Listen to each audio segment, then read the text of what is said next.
Olá a todos e a todas. O ensaio Nada Mais Humano do que o Direito a Ser Corpo foi escrito por mim, Jair Wesley Ferreira Bueno, e pelo professor Edson de Jesus Manuel. Inicio pelo que aqui chamamos de preâmbulo. Este ensaio assume, com base no artigo 26, parágrafo 1º da Declaração Universal dos Direitos Humanos, o reconhecimento da educação como um direito universal, sendo o ensino superior pautado no mérito. Assim, apresentamos parte do que está disposto no mesmo artigo no segundo parágrafo. A instrução será orientada no sentido do pleno desenvolvimento da personalidade humana e do fortalecimento do respeito pelos direitos do ser humano e pelas liberdades fundamentais. Ainda apresentamos um trecho do preâmbulo da Declaração Universal dos Direitos Humanos, proclamada em 10 de dezembro de 1948. Lá está escrito: considerando que o reconhecimento da dignidade inerente a todos os membros da família humana e de seus direitos iguais e inalienáveis é o fundamento da liberdade, da justiça e da paz no mundo. Entendemos que, inerente a tal citação, está a preposição de que vamos mal numa sociedade quando tais fundamentos são desrespeitados. A partir disso, reconhecemos que aprofundar-se na dignidade, na liberdade, no desenvolvimento humano e nos direitos humanos perpassa pelo corpo, esse espaço de ser e tornar-se. Este ensaio tem como objetivo propor demandas para estudos que podem compor o contexto reflexivo a ser incentivado pelo Núcleo de Direitos Humanos da Escola de Educação Física e Esporte da Universidade de São Paulo, sobre a ótica do acesso e da promoção da educação e direitos humanos como temática, adota os direitos que o núcleo selecionou para contemplar ações educativas, a saber, acesso, igualdade, liberdade, proteção e permanência. Ainda, assume que os direitos humanos, ao mesmo tempo que fundamentam, mantêm uma relação de sinergia com o desenvolvimento humano, e ambos, direitos e desenvolvimento, apenas serão alcançados a partir do entendimento do corpo que somos. No que pode ser considerado, caracterizado como item de desenvolvimento neste ensaio, começo falando especificamente sobre desenvolvimento humano e direitos humanos. Primeiro, gostaria de destacar que compreendemos que os direitos selecionados pelo núcleo da EFE revelam estreita relação com o desenvolvimento humano. Também reconhecemos que o humano é uma construção histórica, o que permite sugerir que o desenvolvimento humano não é definitivo, ou seja, é um processo, portanto dinâmico. Logo, a avaliação de desenvolvimento considera as coisas que as pessoas podem ser e fazer em suas vidas, tanto agora como no futuro. O Programa das Nações Unidas para o Desenvolvimento, PNUD, tem destacado o entendimento proposto pelo economista Amartya Sen, de que o desenvolvimento humano consiste em ampliar as opções reais das pessoas, para que possam escolher um modo de vida que valorizam. Nesse sentido, Amartya Sen destaca a potência humana de talhar seu próprio percurso desenvolvimentista. Ademais, a concepção de desenvolvimento humano ganha perspectiva importante com a abordagem de capacidades humanas de Nussbaum. Martha Nussbaum mostra grande preocupação com os impactos negativos que injustiça social e desigualdade estrutural impõem na tessitura do desenvolvimento humano. A necessária articulação do desenvolvimento individual com o desenvolvimento social. Assim, o PNUD, em consideração com as duas perspectivas indicadas, mostra os seguintes elementos como os pilares do desenvolvimento humano: bem-estar, empoderamento e agência e justiça.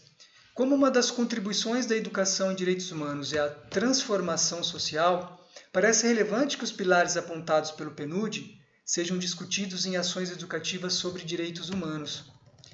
Nesse caminho, ao considerar o corpo que somos, este ensaio sugere que o desenvolvimento humano e os direitos, como dito anteriormente, podem apenas ser atingidos a partir do reconhecimento desse corpo.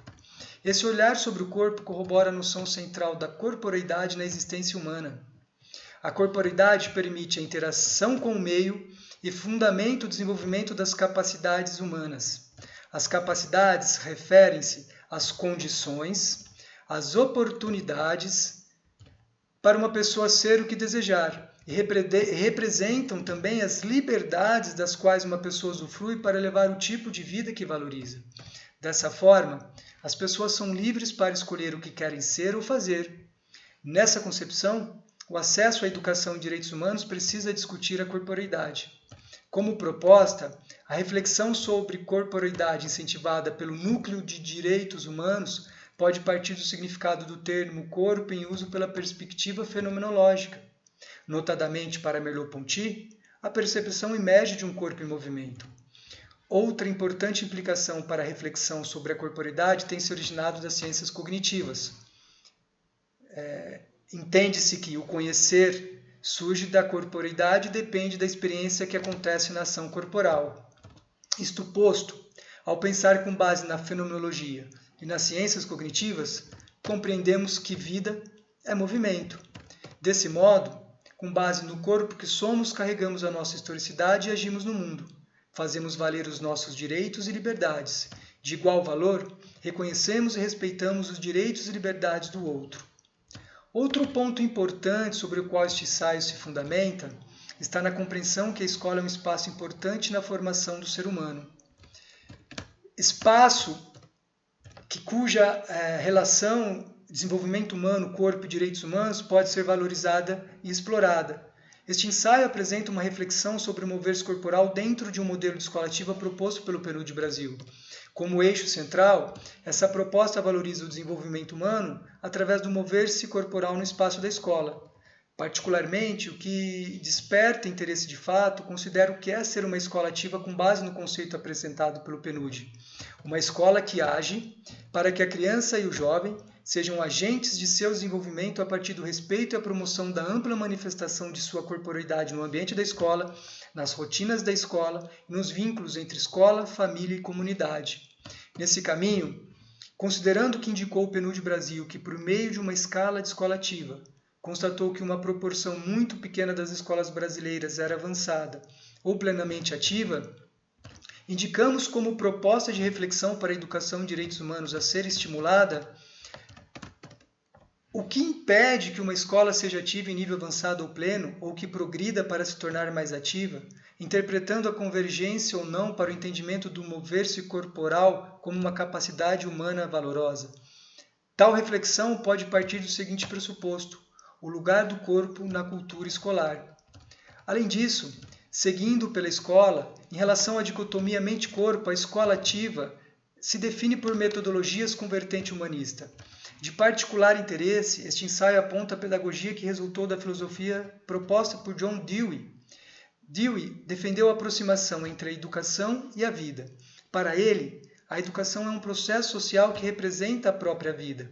Nesse sentido, uma escola ativa organiza espaços e tempos para que crianças e jovens encontrem liberdade para vivenciar experiências que promovam a construção de sua autonomia e do pensamento crítico e reflexivo sobre a sua condição humana e social. Vale ressaltar que Dewey fez reflexões sobre a relação entre liberdade de movimento e liberdade de pensamento. Dado o necessário entendimento do corpo na relação com a construção do processo de desenvolvimento humano e a garantia dos direitos humanos, cabe a pergunta: o que acontece quando a escola subestima o corpo de crianças e jovens? Por fim, discutir a educação em direitos humanos é fazer pensar sobre a construção do desenvolvimento humano. Este ensaio atende ao objetivo uma vez que propõe reflexões entendidas como prementes e necessárias no âmbito da universidade. A reflexão sobre o corpo em movimento continua atual, pois enfatiza a experiência que é possível ser vivida pela corporeidade. Entender o corpo é fundamental para o desenvolvimento humano e a garantia dos direitos. Através dele percebemos, experimentamos e interpretamos o mundo. Isso é inerente à dimensão humana. Obrigado.